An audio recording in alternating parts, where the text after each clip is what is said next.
As the gun went off, it seemed like two world superpowers would be going to war yet again.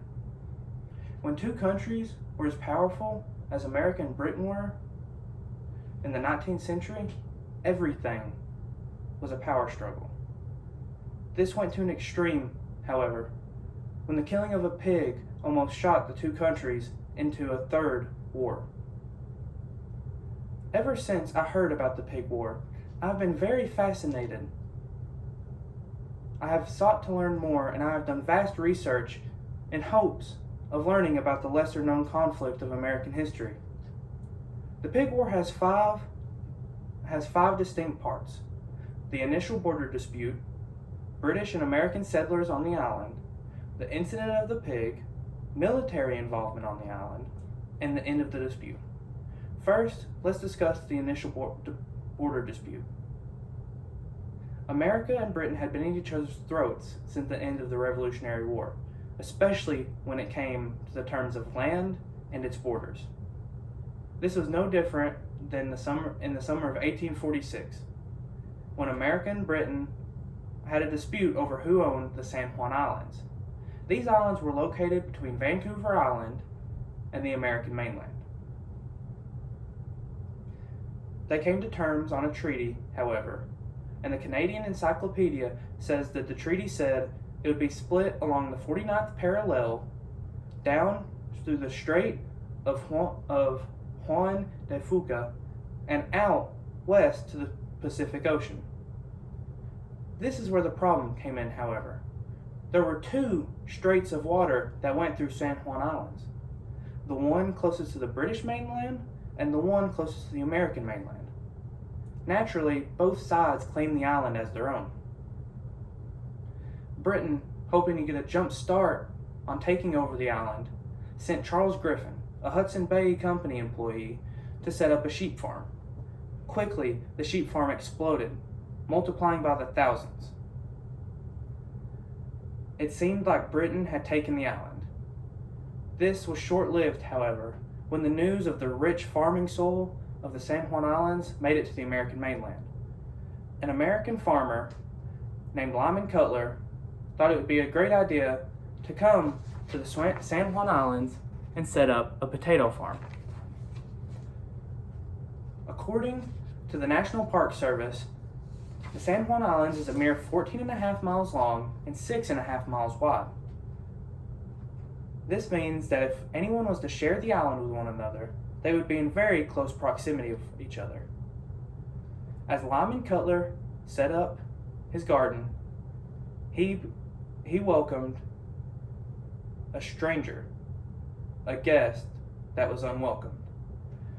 In the thousands of sheep that Charles Griffin owned, he owned a few prized and expensive Berkshire pigs. And every morning, one of these specific pigs would get in Lyman Cutler's potato garden and root his plants. And every morning, Lyman Cutler would run off this pig. One morning, however, was different. He saw the pig and quickly ran inside, furious. He came back out with his rifle and shot the pig, dead. He immediately regretted his harsh decision and took the pig to Charles Griffin, hoping for remorse. Charles Griffin was furious, however, and when the British government caught wind of what had happened, they sought to arrest Lyman Cutler under British law. When this news reached the American mainland, people were furious. One American military general by the name of General William S. Harney caught the news and thought of a great idea. He hated the British, and he thought that if he settled the islands with American military, that he would take them over and gain glory for himself. So not long after, he stationed the islands with Captain George Pickett in hopes to run Britain off. This, however, did not work. James Douglas, the governor of Vancouver and a military general, heard the news of the American military involvement on the island and became furious. As Harney hated Britain, James Douglas hated America, and he sent the Royal Navy out to surround the islands in hopes to run them off, and if not, he wanted to kill them. He gave orders to fire on the American troops, even though they had not started any conflict. One captain, though, thought this was ridiculous and decided not to fire. Soon after, both sides' senior generals showed up and sent the hot-headed military leaders home. Harney was relocated, and his commanding officer told his troops to pack up and leave. Even though James Douglas saw that the American troops were leaving, he was still furious, and he demanded that something be done. His commanding officer, Robert L. Baines, showed up and said that he would not involve two great powers over the squabble of a pig. Both troops were sent home thanks to the level-minded thinking of both commanding generals.